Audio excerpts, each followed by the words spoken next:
In 2008, he shut down more than 7,100 Starbucks stores at the same time, within hours. Not because the company was failing. Not because it was out of money.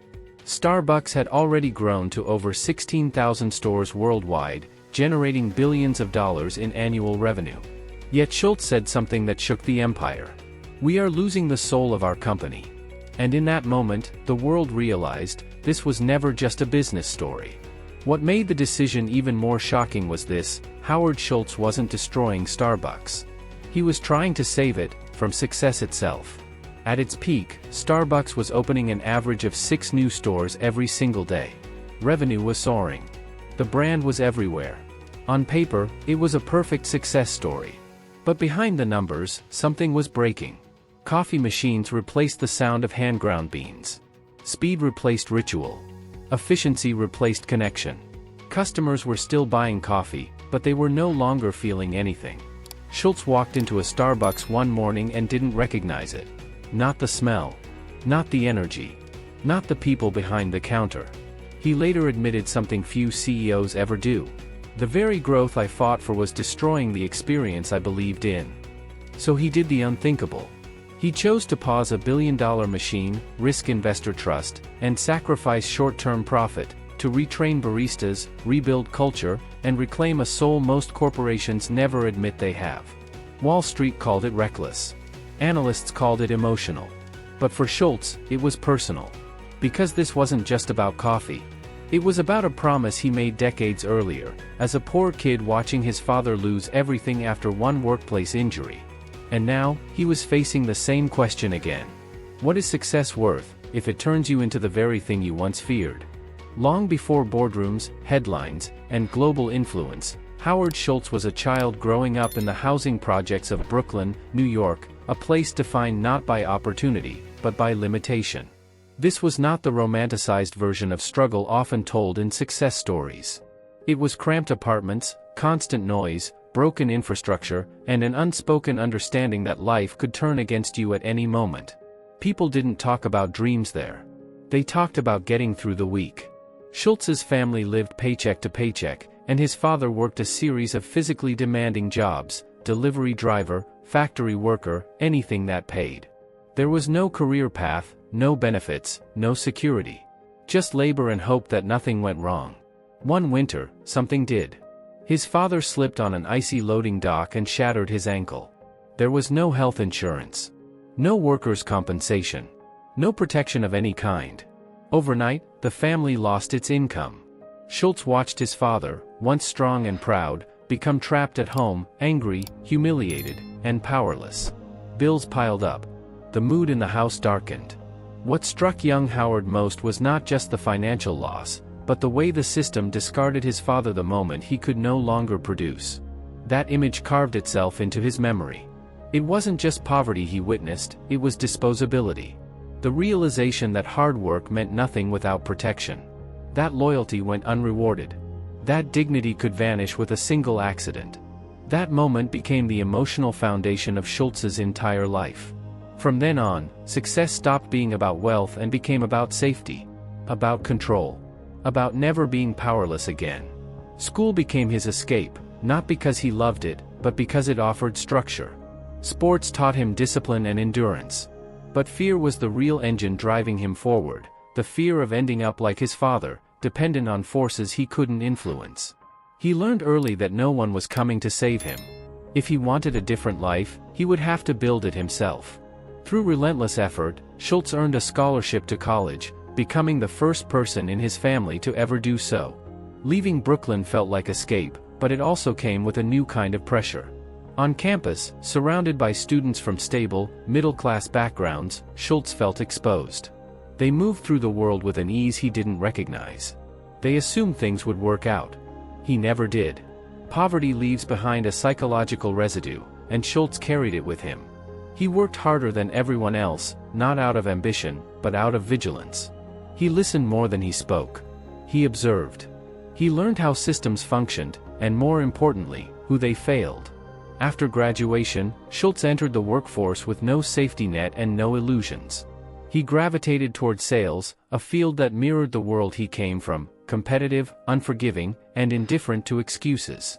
Rejection was constant, but familiar. Each no strengthened him. He learned how to read people, how to earn trust, how to sell belief before product. But even as his skills grew, something felt incomplete. He wasn't chasing money for its own sake. He was chasing a sense of purpose he couldn't yet articulate.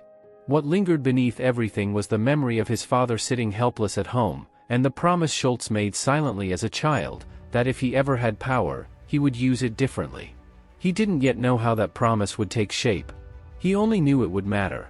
His childhood had given him something most business leaders never acquire, an intimate understanding of what happens when systems forget the human beings inside them. That understanding would later become his compass. But at this stage, it was simply a wound, unhealed, unresolved, and quietly shaping every decision he made. And it was that wound, more than any strategy or ambition, that would eventually lead him toward a path no one around him could yet see. After college, Howard Schultz did not step into a world of opportunity, he stepped into survival with better clothes. He chose sales, not out of passion, but necessity. Sales was brutal, repetitive, humiliating, and deeply educational. Every day meant rejection.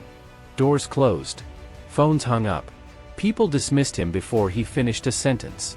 But rejection didn't scare him. It trained him. He learned quickly that people rarely reject ideas, they reject uncertainty. If he could remove doubt, he could move people. He learned how to listen before speaking, how to read hesitation, how to tell a story that made others feel something before asking them to buy. Yet despite becoming good at it, something felt wrong. He was helping companies grow, but he didn't feel connected to what he was building. He wasn't chasing money or status. He was chasing a sense of purpose he couldn't yet define. That restlessness followed him until one odd detail changed everything. While working for a Swedish housewares company, Schultz noticed a small coffee roaster in Seattle ordering an unusually high number of espresso machines. The volume made no sense. Curious, he decided to visit. What he found wasn't impressive by conventional standards, just a few stores, no seating, no grand vision. But something about the place felt different. The employees spoke about coffee with care, almost reverence. Customers listened. There was pride in the work.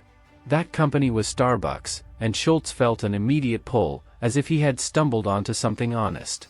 He joined the company believing he'd found meaning, but soon realized the experience stopped short.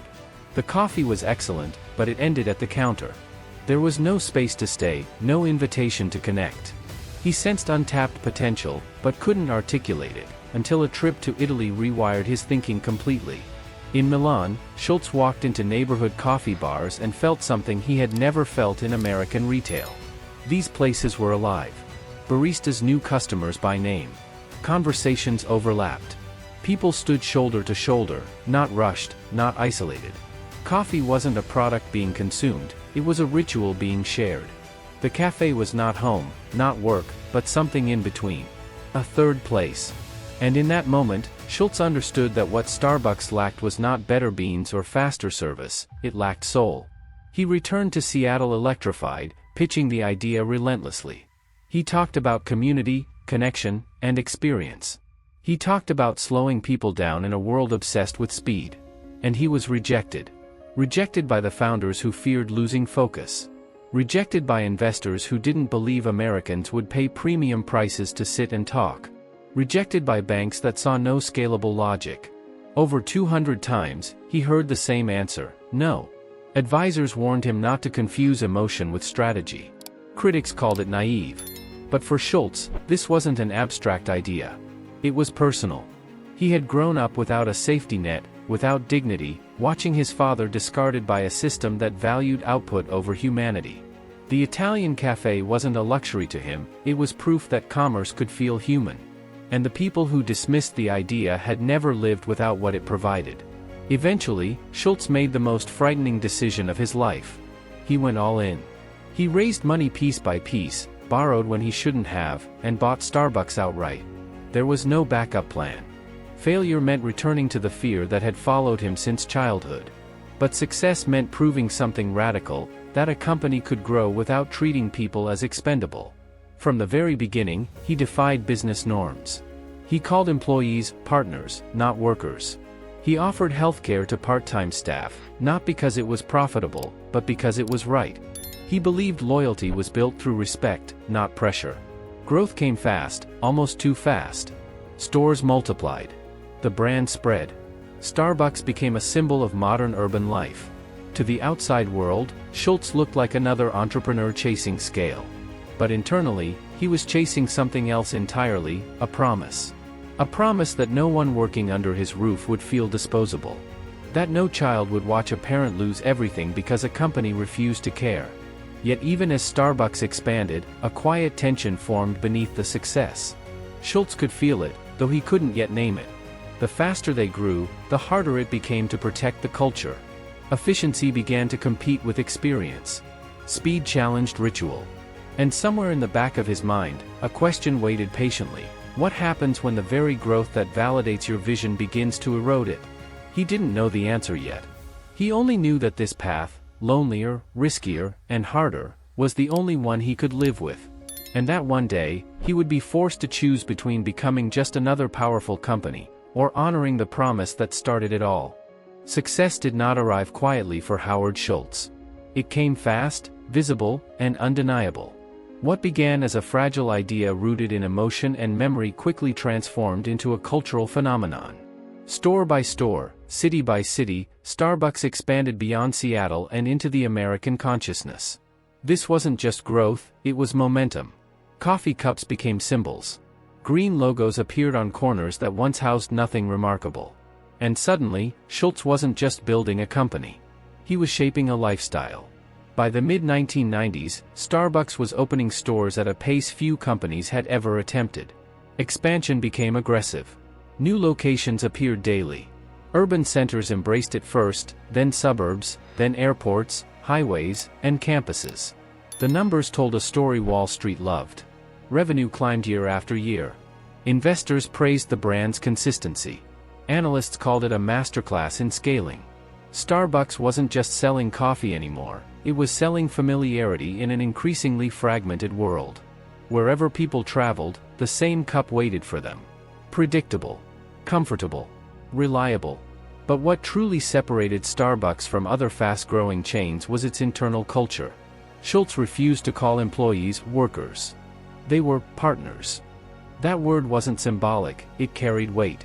Starbucks offered health insurance to part-time employees, something almost unheard of in retail at the time. Stock options followed. For many baristas, it was the first time a job treated them as long-term contributors rather than disposable labor. Loyalty surged. Turnover dropped. The media took notice. Schultz was celebrated not only as a visionary entrepreneur, but as a rare moral voice in corporate America. The narrative was irresistible. A boy from the Brooklyn projects builds a billion-dollar company without abandoning his values. A CEO who spoke openly about dignity, responsibility, and shared success. Schultz appeared on magazine covers. Business schools taught Starbucks as a case study. Politicians cited him as proof that capitalism could be compassionate. To the public, he represented a modern American dream, one updated for a world hungry for meaning, not just money. Inside the company, the energy was electric. Employees believed in what they were building. Customers felt part of something bigger than a transaction. Starbucks stores became meeting points, safe spaces, and daily rituals. The third place idea worked. People lingered. Conversations happened. Coffee became a reason to pause in an otherwise accelerating world. Schultz watched his vision come to life on a scale he had never imagined. For a man who grew up powerless, this was vindication. But beneath the applause, a subtle shift was taking place. Growth demanded speed. Speed demanded systems. Systems demanded efficiency. And efficiency, slowly, began to challenge intimacy. New espresso machines replaced manual processes. Store layouts standardized. Training compressed. What once felt handcrafted began to feel optimized. Customers didn't complain. Sales didn't drop. In fact, profits rose faster than ever. From the outside, Starbucks looked unstoppable. Schultz felt the tension but pushed forward. He told himself this was the cost of impact. That to reach more people, something had to be simplified. He believed the culture was strong enough to survive expansion. After all, the numbers proved him right. Starbucks was no longer a risky idea, it was a global force. The brand expanded internationally. Europe, Asia, the Middle East.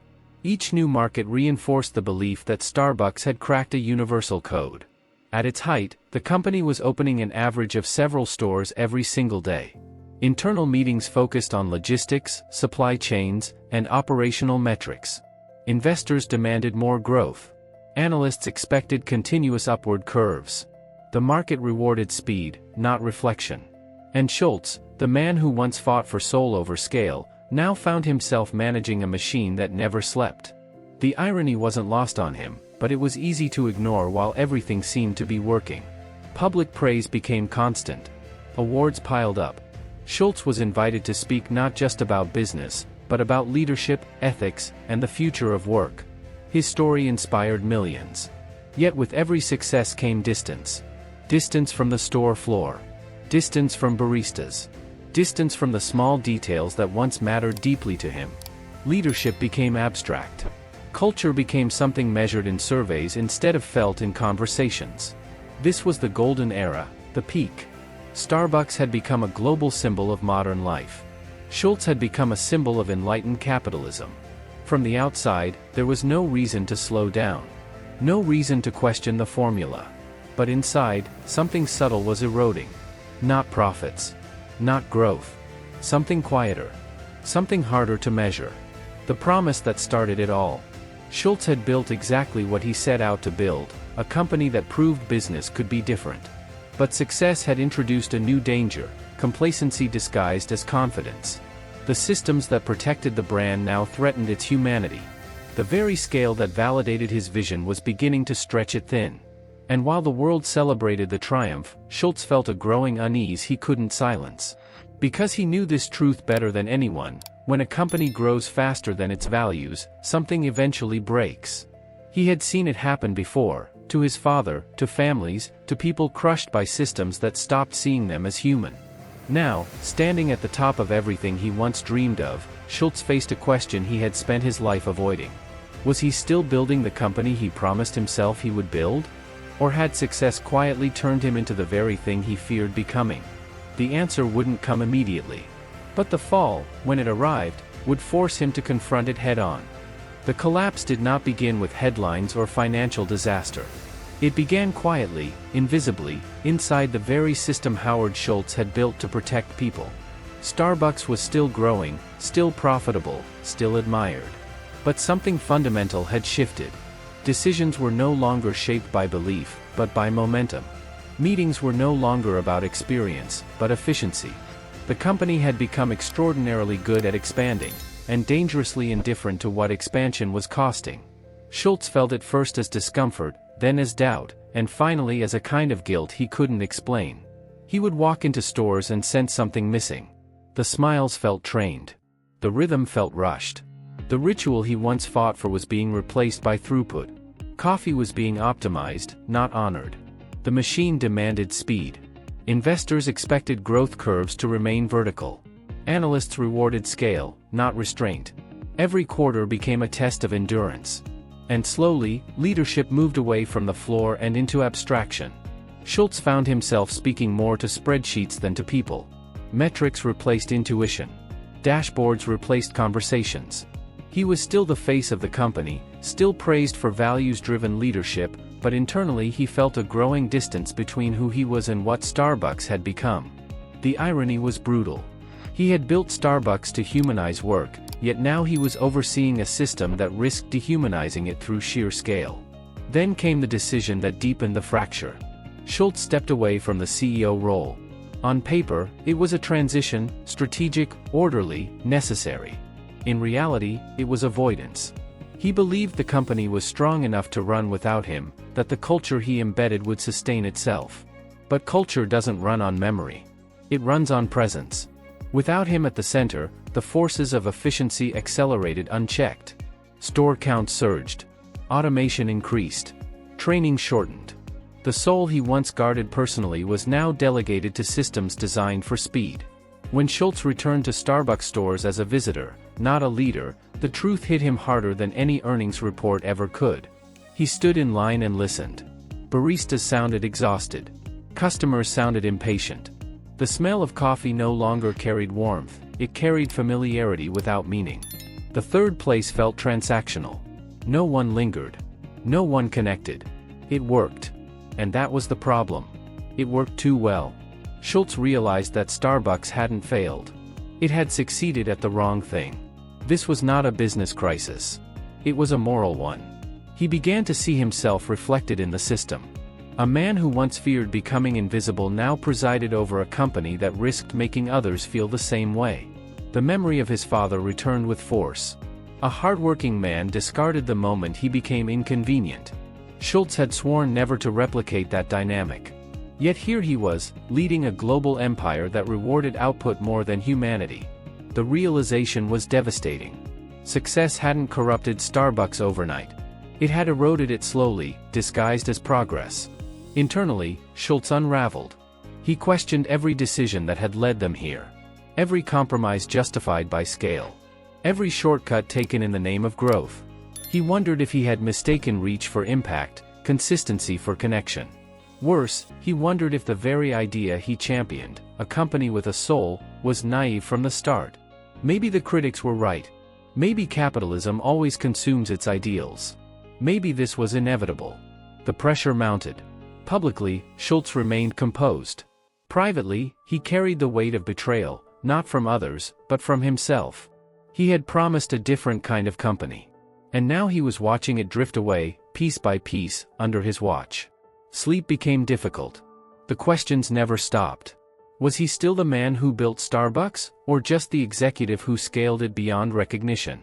Was stepping aside a mistake, or proof that he no longer had the courage to fight? The darkest thought crept in quietly. Maybe the company no longer needed him because it no longer stood for what he believed in. Maybe the promise was already broken.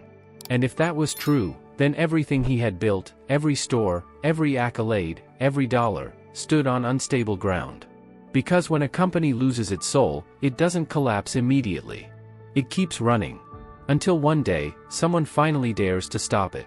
The breaking point didn't come with a crash. It came with clarity. Howard Schultz realized that the most dangerous moment in leadership isn't failure, it's success without reflection. Starbucks was still winning. The numbers still impressed. The brand still dominated. And that was precisely why stopping it felt impossible. No one wanted to hear about soul when growth was still accelerating. No one wanted to slow down a machine that printed billions. But Schultz understood something most executives never confront. If you wait for the numbers to tell you something is wrong, you've already waited too long. He returned to the company with a weight on his chest. This time, not as a visionary chasing expansion, but as a guardian trying to rescue something fragile. He reviewed reports, visited stores, listened to frontline workers. The pattern was unmistakable. Speed had replaced care. Consistency had replaced craft. Starbucks had become a brand optimized for convenience, not connection. And with every operational improvement, something human had been quietly stripped away. Schultz recognized the pattern instantly. He had lived it before. Systems that valued output above dignity always ended the same way. The question was no longer whether Starbucks had drifted. It was whether he had the courage to admit it publicly, and act against every incentive pushing him forward. Because the solution wasn't incremental. It wasn't cosmetic. It required a shock. A pause. A moment so disruptive it would force the entire organization to confront what it had become. In 2008, Schultz made the decision that would redefine his legacy. He ordered the closure of more than 7,100 Starbucks stores across the United States, at the same time. For several hours, the company shut itself down. Not because of a financial emergency. Not because of a supply failure. But to retrain baristas. To refocus on craft. To reset culture. The reaction was immediate and brutal. Wall Street panicked. Media outlets called it reckless. Analysts questioned his sanity. Billions of dollars in market value trembled. No one could understand why a CEO would willingly stop a machine that was still making money. Schultz understood exactly why. Because money had become the distraction. The company was still profitable, but it was hollowing itself out. And hollow companies don't collapse suddenly, they decay until nothing meaningful remains. This shutdown wasn't about coffee. It was about accountability. It was Schultz standing in front of the company and saying, "We lost our way, and that's on me." Internally, the decision shook everyone. Some leaders resisted. Others feared the fallout. But on the store floors, something unexpected happened. Baristas felt seen again. Training slowed down. Conversations returned. The ritual mattered. For the first time in years, the company stopped running long enough to remember why it existed. Schultz didn't present himself as a savior. He presented himself as someone willing to admit failure at the highest level. That honesty cut through the noise more powerfully than any speech ever could. Privately, Schultz faced his own reckoning. He had to accept that values are not self-sustaining. They erode without constant defense.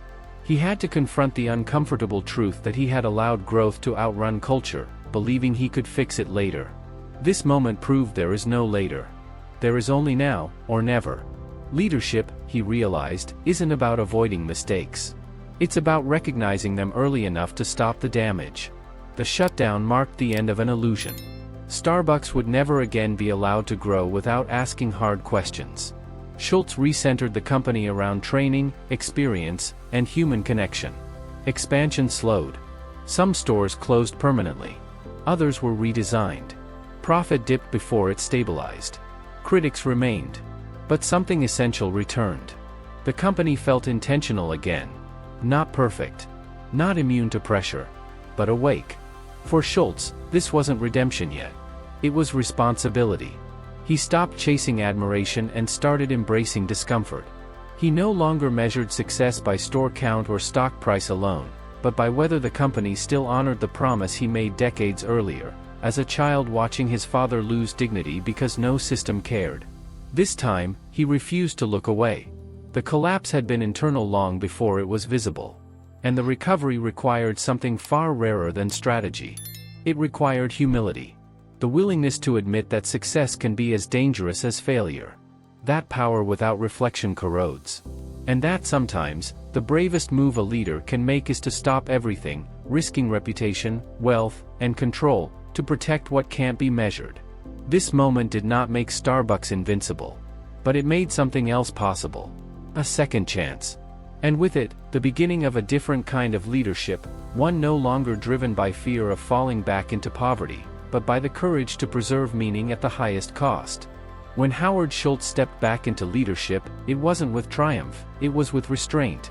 The bravest part of the turnaround wasn't the shutdown itself, it was what came after, when the noise faded and the hard work began. Rebuilding a company's soul doesn't happen with a press release. It happens in repetition, in discipline, in choices that rarely make headlines. Schultz understood this time there would be no shortcuts. If Starbucks was going to recover, it would have to relearn how to move slowly in a world that demanded speed. He began by changing the questions leadership asked. Meetings no longer started with store counts or quarterly projections. They started with experience. How did the coffee taste today? Did customers linger or leave? Did partners feel pride when they put on the apron? Schultz insisted that leaders return to the floor, not for appearances, but for listening. He wanted executives to hear the fatigue in baristas' voices, to feel the friction at peak hours, to notice where efficiency had replaced care. Data still mattered, but it no longer ruled. Intuition was invited back into the room. Training became sacred again. Time was carved out, not optimized, to teach craft and context. Baristas weren't rushed through checklists, they were taught why the work mattered. Schultz believed that meaning scales only when understanding does. Stores were redesigned to restore warmth. Music returned with intention. The smell of coffee was allowed to lead. The third place was no longer a slogan, it was a standard that could fail a store if ignored. Growth slowed, deliberately. Some locations closed. Others paused expansion until culture caught up.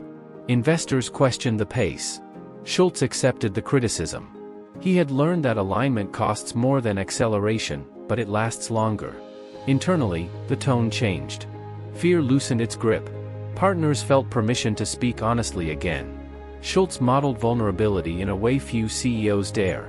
He acknowledged missteps without defensiveness. He reminded the company that values aren't proven when things are easy, but when they're expensive. That message landed.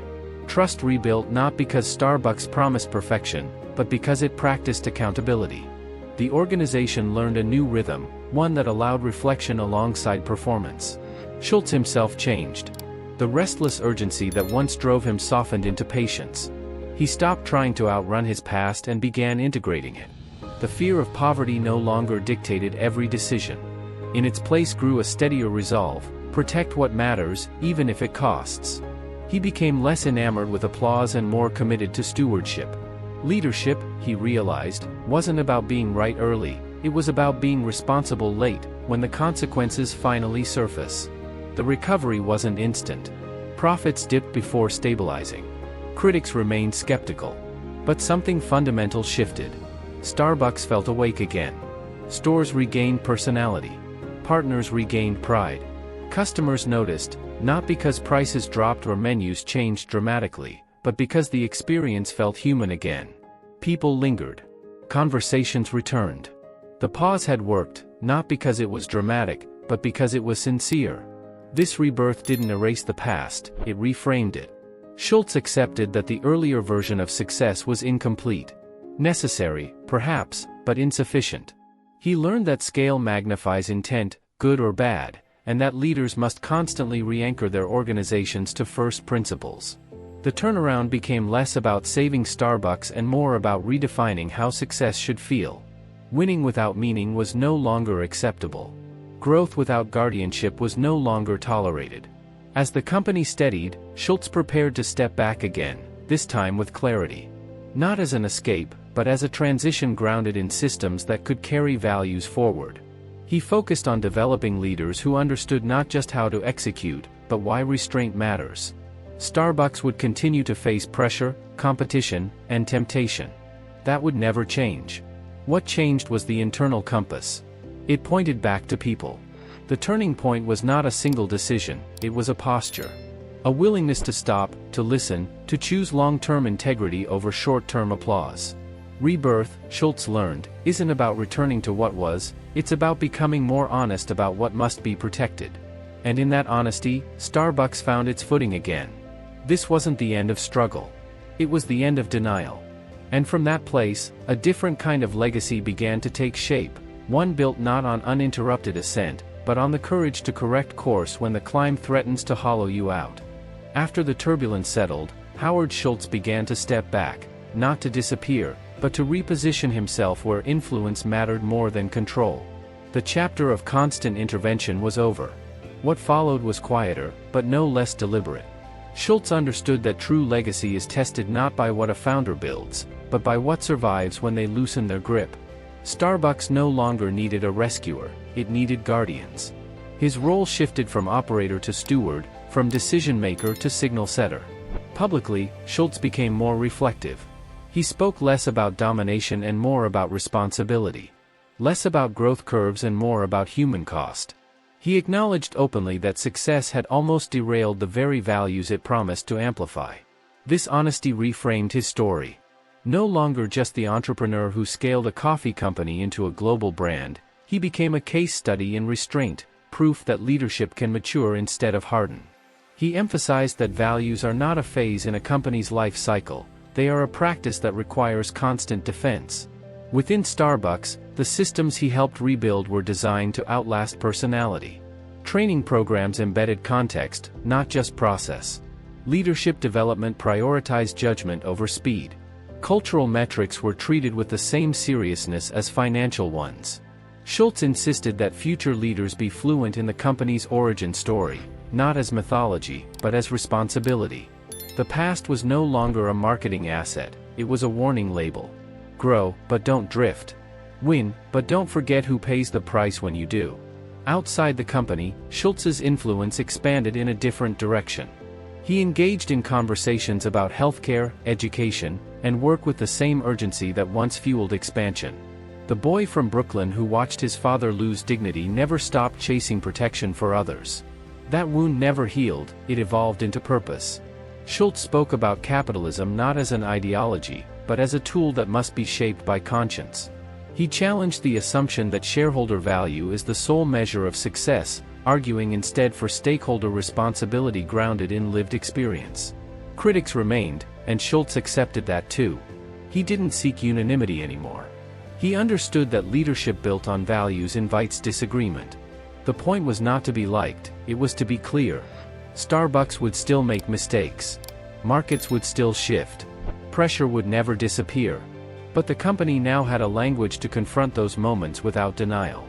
That, to Schultz, was progress. As years passed, the scale of Starbucks became almost secondary to the conversation it sparked. Business schools dissected its evolution not just for strategy, but for ethics under pressure. Leaders from other industries looked to Schultz's decisions during crisis as permission to pause, to correct, to admit fault without surrendering authority. His legacy crystallized around a single idea: that growth without guardianship is not ambition, it is neglect. Schultz never claimed perfection. He spoke candidly about the tension between ideals and reality, about how easily good intentions are diluted by momentum. What distinguished his journey was not that he avoided that trap, but that he recognized it early enough to turn back.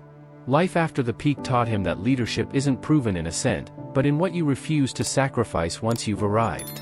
In the end, Schultz didn't leave behind a flawless company. He left behind a framework, a reminder that organizations are human systems before they are economic ones, and that the cost of forgetting this truth is always higher than it appears. His story settled into something deeper than inspiration. It became instruction. And as the noise of daily operations continued without him, one measure mattered more than all others: when pressure returned, would the company remember why it existed? That question, more than store count or valuation, became the quiet inheritance he left behind. In the end, the story of Howard Schultz is not about coffee, stores, or even success. It is about a promise made by a frightened child watching his father lose dignity because no system cared enough to protect him. Everything that followed, every risk, every expansion, every painful correction, grew from that moment. Schultz didn't build Starbucks to prove he was smart. He built it to prove that power doesn't have to be cruel, and that growth doesn't have to erase humanity. His journey reminds us that success is not a straight line upward. It bends. It drifts. And if left unchecked, it can quietly transform us into what we once feared. The true test of leadership is not how fast you rise, but whether you are willing to stop, look inward, and admit when you've lost your way. Schultz did not save Starbucks by chasing more. He saved it by choosing less speed, less ego, less noise, and more meaning. The most dangerous lie in modern ambition is that winning excuses everything. Schultz's life stands as a quiet rebuttal. Winning without conscience is not victory, it is delay. Delay before collapse, before regret, before disconnection. What endures is not scale, but intention defended over time. And perhaps that is the final lesson.